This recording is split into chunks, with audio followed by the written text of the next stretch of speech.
I'm really starting to see the point of C'baoth in this story. To me, it's still kind of weird that Obi-Wan was just kind of like, all right, peace, bye. And like, when we first see Luke, it is important for Luke to feel like he has no guidance so that this guy can come in and tempt him that way. Right. Yeah. That makes me kind of wonder, like, what if Obi-Wan was still talking to Luke, and then suddenly C'baoth's talking to Luke, and then Obi-Wan's like, hey, get off this channel, you know, get out of here, leave him alone, he's mine.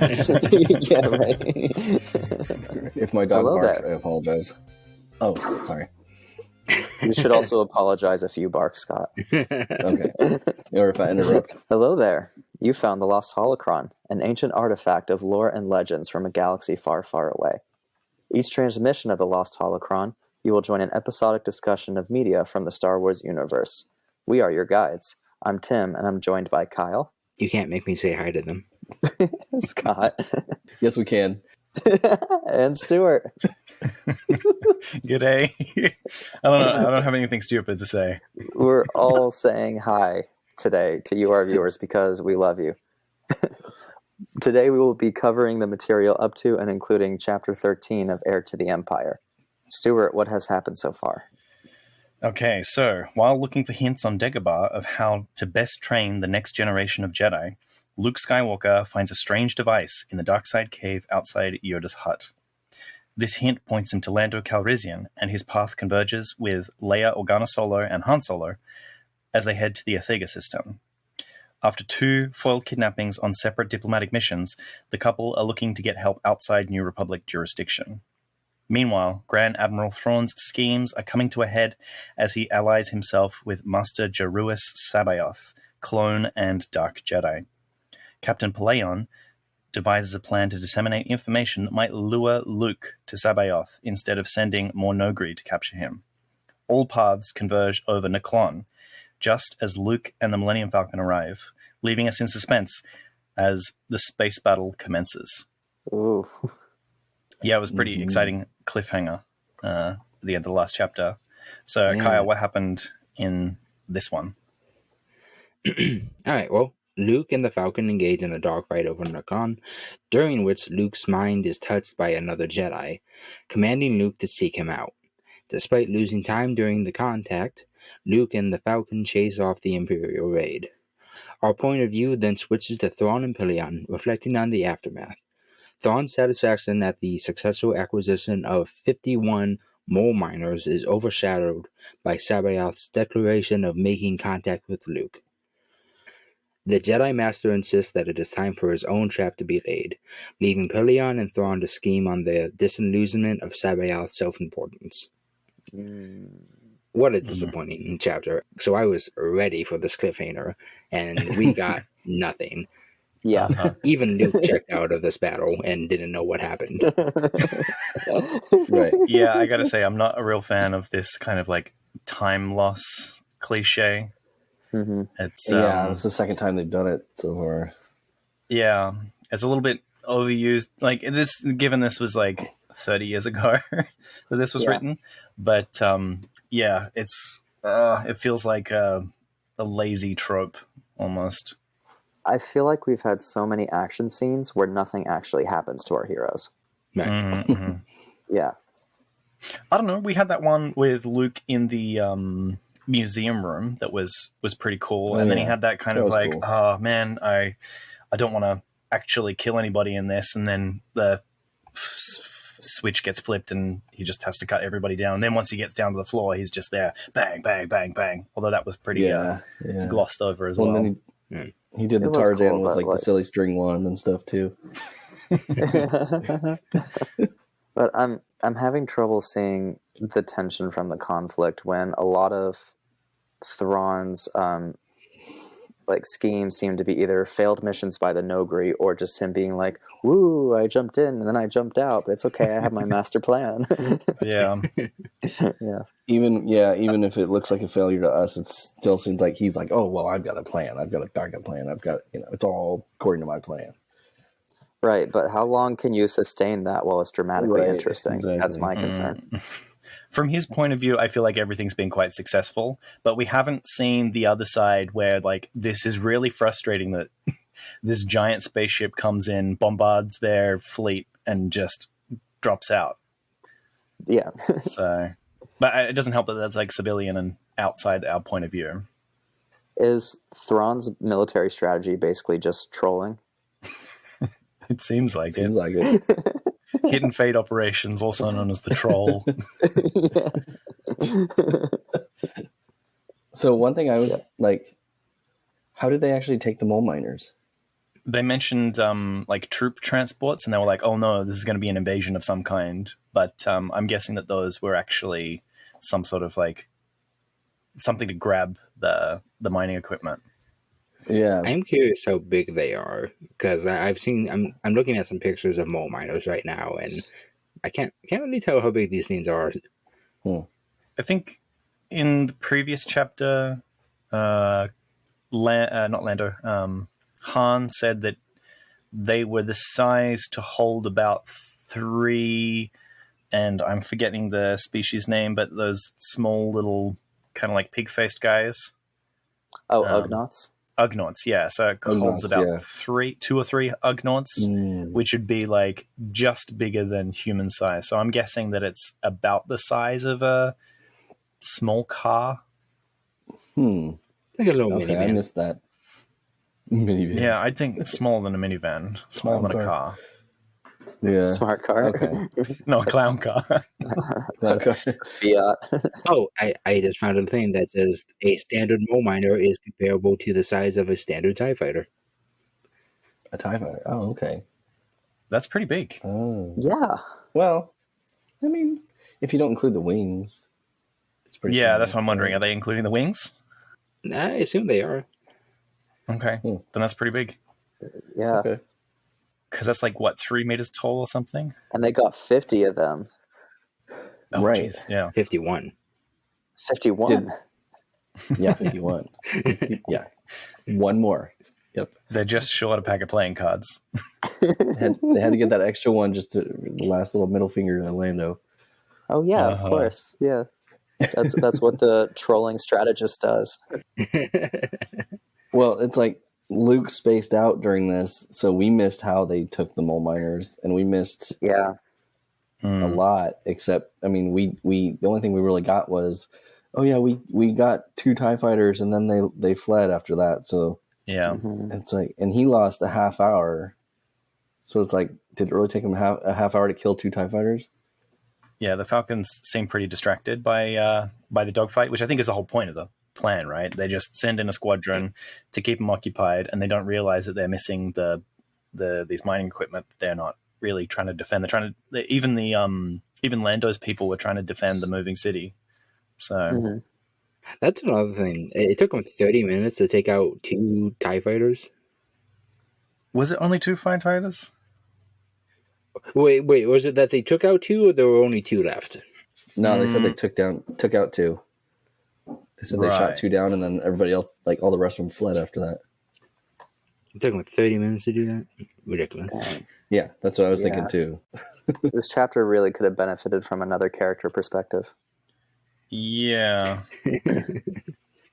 Yeah, particularly Leia trying to maybe again use her baby force powers to do something. What if I was the one trying to befuddle people? Her baby force powers or her baby's force powers? Why not both? Mm. She's calling upon the power of the babies to. What if she Yeah. is? Yeah. They're Wonder Twins powers, Wonder Twin powers activate. Yeah. Yeah, it says they took out 2 of them and then the rest disengaged. Oh, so they took out 2 of them? Okay, cool. Yeah. In half an hour. Yeah. Also, just the fact that Luke can just check out from killing people is a little... A little weird. Well, and then he was like, I don't know if I should tap into their, into their minds with the Force, because it's like, I don't know if that's, dark side power or whatever. And then, but he said something along the lines like Ben and Obi-Wan and Yoda never taught him how to do anything like that. And Yeah. I don't know, somehow he learned how to do it, and then he's kind of questioning the morality of it. So we do see in A New Hope, though, is that Ben See, Right. You don't need to see my The identification. Jedi mind trick. Right. Yeah. Yeah, and then Return of the Jedi, he does the little, the thing to the Gamorrean guard where it looks like he force chokes him, but apparently he just befuddles him or whatever. I always thought he broke his neck. Yeah, so this chapter confirms that was a befuddlement rather than a... Not a bad choke. retcon. Yeah. Well, I can this is accept it. legend, so who knows if that's the actual story still. Well, it's definitely not, but I can accept it. Yeah. I do like that they use the word befuddled. Yeah, I like Yeah. that one too. It's a good one, yeah. Yeah. But if they were befuddled, then why do they go for their necks? Do you guys go for your necks when you're confused? When I'm confused, no, but when I'm befuddled, yes. I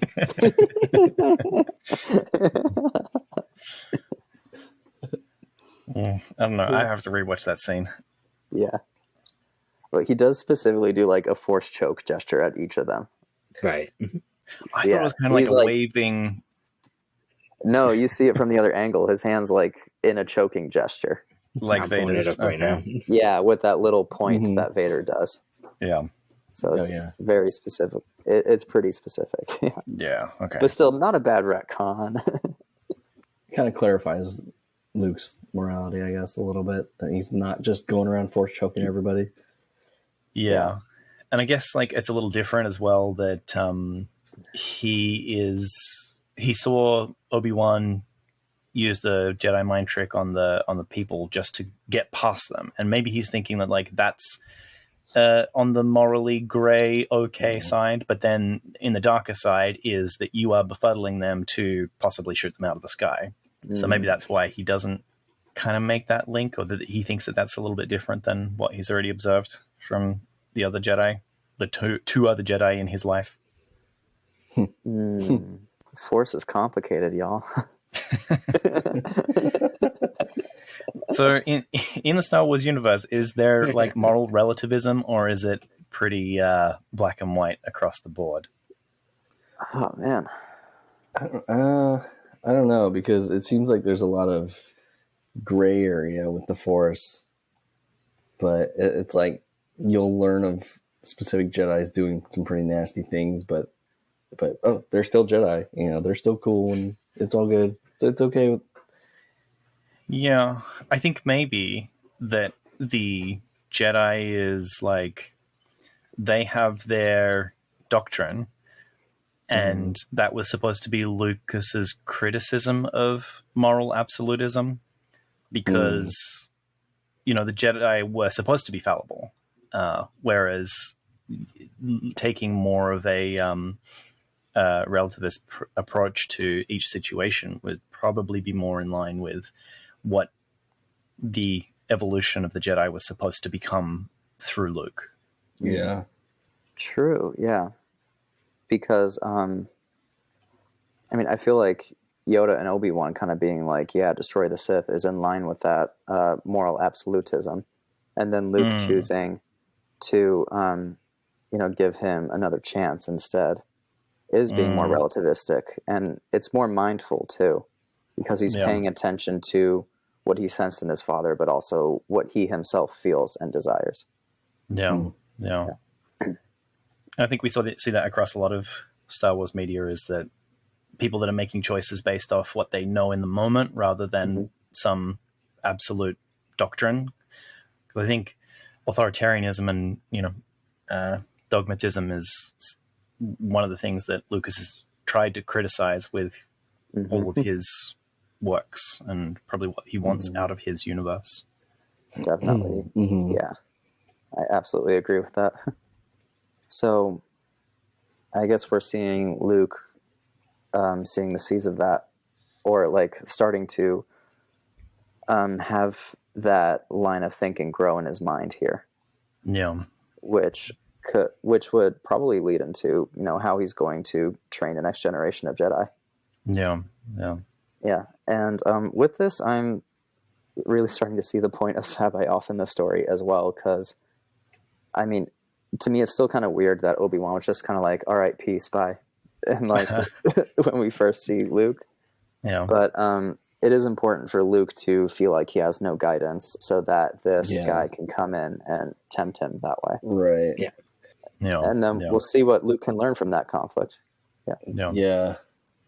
That makes me kind of wonder, like, what if Obi-Wan was still talking to Luke, and then suddenly C'baoth's talking to Luke, and then Obi-Wan's like, "Hey, get off this channel, get out of here, leave him alone, he's mine."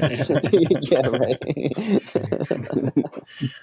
It did seem like when he first was contacted, he wasn't sure who was talking to him. He thought it was Obi-Wan for a second. Yeah, I guess Obi-Wan is the only one that has touched his mind like that before. Mm-hmm. So it makes sense that he would immediately think, oh, wait, Ben's back. Yeah. But, But then he's like, wait a minute. I real quick, I just rewatched the scene where Luke enters Jabba's palace. What if he didn't force choke them? What if he just made them forget how to breathe? That's still pretty dark side. He's like, well, technically, I didn't choke them. Oh man, Stuart, the thing we were just talking about with mindfulness with morality in Star Wars made me start thinking, oh, maybe the gray Jedi people have a point. Oh no! Oh no! We can't encourage them. I know, right? I started thinking, oh, what if there's a good situation for Force lightning?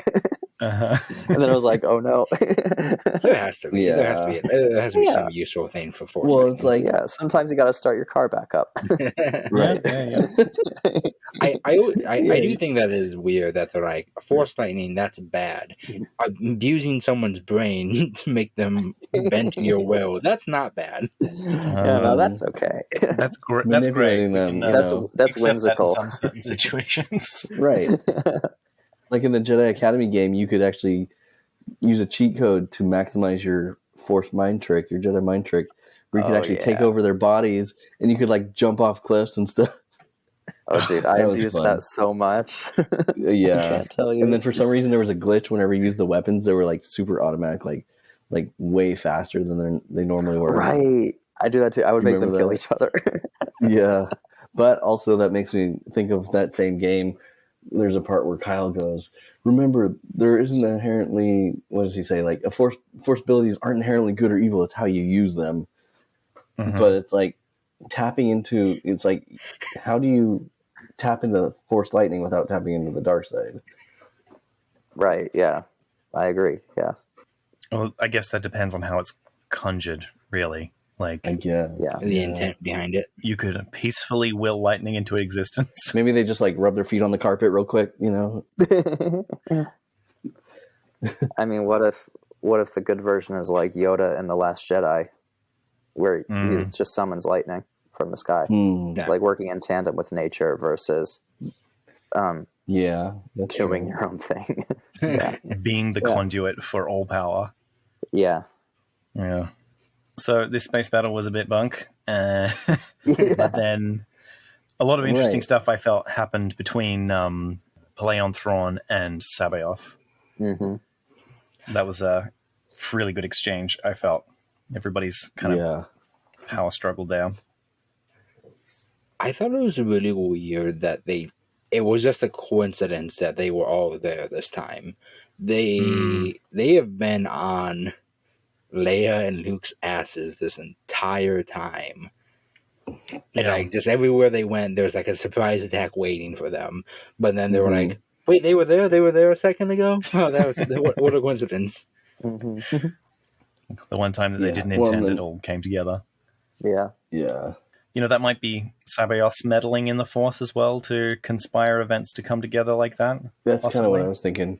Yeah, because Thrawn and Pelleaon didn't know that Luke was here in this particular battle, or whatever you want to call it. Not really a battle, but and like Thrawn's like, "What? You didn't tell me?"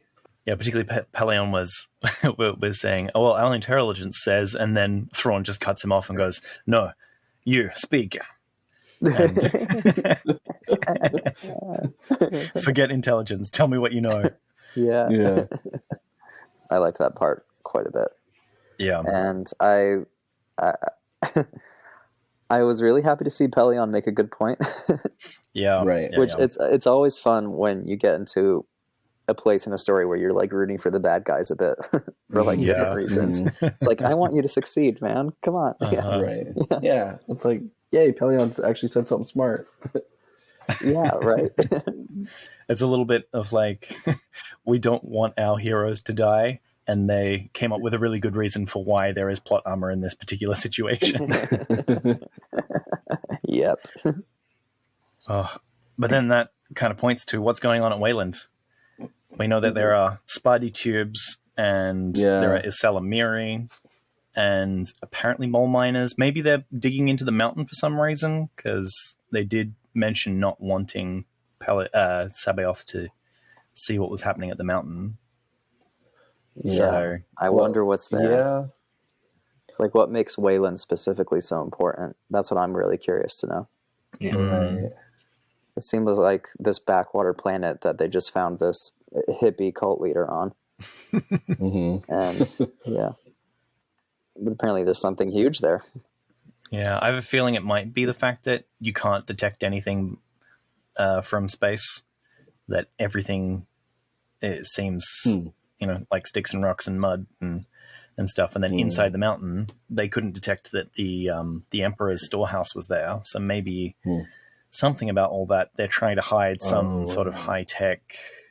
Because we did mention before that the Spidey tubes are maybe like super soldier or something, like Spartan type. Well, tech. I learned a little bit more about what they actually are in their. Oh, that's interesting. Dude, you gave away the secret.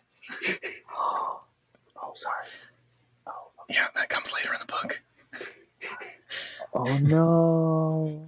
Yeah, don't look up your plot points. Yeah. Don't look up your MacGuffins. Sorry. We'll edit that out. Yeah, so Yeah. I'm glad I didn't hear what he said. So not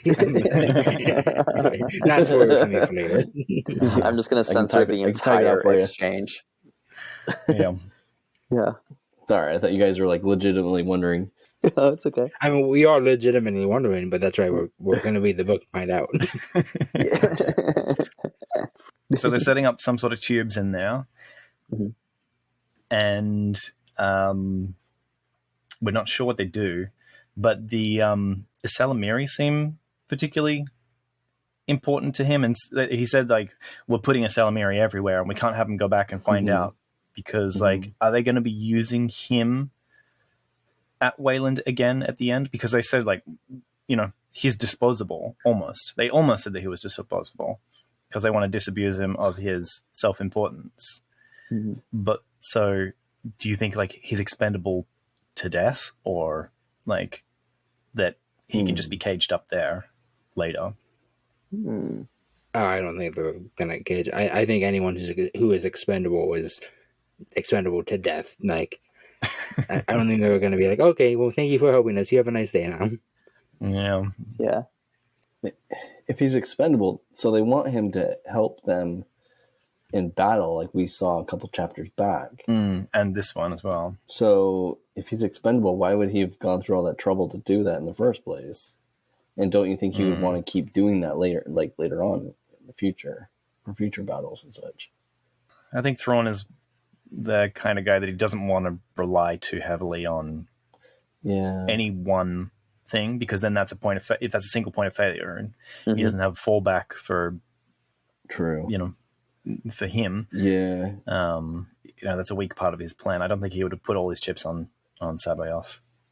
Yeah, exactly. He seems like the kind of guy that would want to have like multiple options, different routes of escape or whatever. Not just like, C'baoth is my only way of winning, and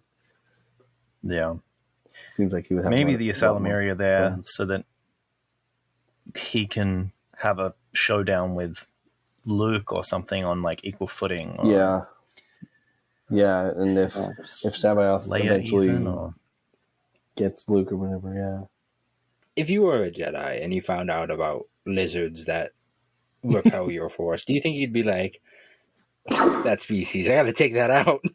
Time for a genocide. Honestly, it would probably give me a crisis of faith as a Jedi. Because the Right? Force is supposed to like flow through everything and all that, and then you're like, oh, what are these? Yeah. These things are evil. Are we the bad guys? Does that make the lizards the good guys if we're the bad guys? yeah. Is this how all things are supposed to be? Cue Kreia coming in. Yeah. I think maybe it would just push Kreia's point harder of like, you need to learn to be a Jedi both with and without the Force. Oh yeah. Oh yeah. I never got that far in the game, so I don't know. Kreia has like all the good points, except for when she makes a bad one, which isn't often, but it happens. Yeah. Yeah. And I like Thrawn's dismissal of C'baoth when he goes, at any rate, I suppose it's your own time to waste. And fighting so hard to keep him, and then like, you know what? You're going to pay for your own stupidity. Yeah. Their interactions are always pretty fun. Yeah. Anyone got any final thoughts on this chapter? Not a lot happened, so not a lot of thoughts on it. Yeah, apparently not just Luke, but everybody lost a half hour on this chapter. Yeah. That's not entirely fair. Just the dogfight section. Yeah. Thrawn had a very productive half hour. He got 51 mole miners. That's true. He Yes, he was productive. And C'baoth got to lay his trap as well. Which, do you think that he laid some sort of like compulsion in Luke that overrides his own interests? Or do you think that it was, because he said like, you will come to me, I will wait for you. The Jedi will rise again. I don't think it was like a nefarious thing. I think it's just you got to find out what that mystery is. You got to like, I gotta go. Mystery baiting. Right. Luke seems very intrigued. And when you're walking down the streets late at night and you hear someone whisper from an alley, you got to go see what it is. Someone in the alley just... Pss, pss, pss. Yeah. It's like, I got that rare Pokemon card. You guys, you want to come get it? Yeah. I think a big part of it is, I think he just got a sense of what Luke's anxieties are right now. And so he knew what to say. Yeah, how to push his buttons. Part of his cult leader status and mentality and skill. Yeah. He's a manipulative dude. Yeah. Mm-hmm. Yeah. Well, Luke also, he really wants, I know he doesn't feel like he should be training Leia. And I don't think it's because he doesn't want to, but now he knows there's another Jedi out there, and he's just like, thank God, someone who could take the burden away. Yeah. I never meant to be a teacher. Right. Yeah, so he might be interested in contacting C'baoth to have him teach Leia, because he feels like he's not very good at it. Yeah. Or at least to teach him something that he doesn't know yet. Hey, Mr. C'baoth, I want to introduce you to somebody. Right. Oh no. Falling right into the trap. Oh man, what if C'baoth got a sense of that too and intended that as well? Man. It's a pretty good manipulation there. Yeah. Mm-hmm. All things are possible through the Force. Yes. It did also touch on at some point that Leia's anger, frustration, and quiet fear that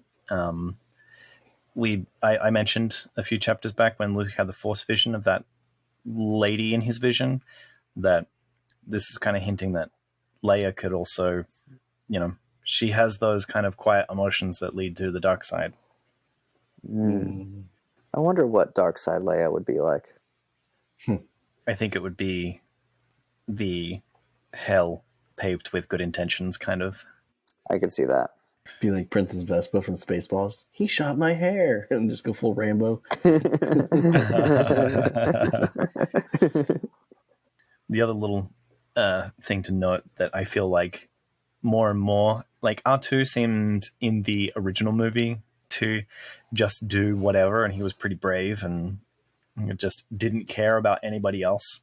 But his subsequent characterization has him as like Courage the Cowardly Dog, that even now he's like sputtering and jittering with anxious answers and like just waiting outside the cave for Luke to come. R2's getting old, man. Yeah. He's like, I've seen enough. This shouldn't happen to a droid. Just make it stop. Yeah. Yeah. You've never wiped this droid, so you've never seen one with PTSD before. Right. Maybe that's why they wipe droids' minds all the time, because no, okay, I'll talk about the next chapter. Oh, okay. Oh, all right. Not the most satisfying, but some interesting things to look forward to. This has been The Lost Holocron. You can find transcripts, links to discussions, and more at our website, lostholocron.com. While you're there, you can learn how you can support the creation of future episodes. Read on, and we will be waiting for you in the next transmission. We would be honored if you would join us.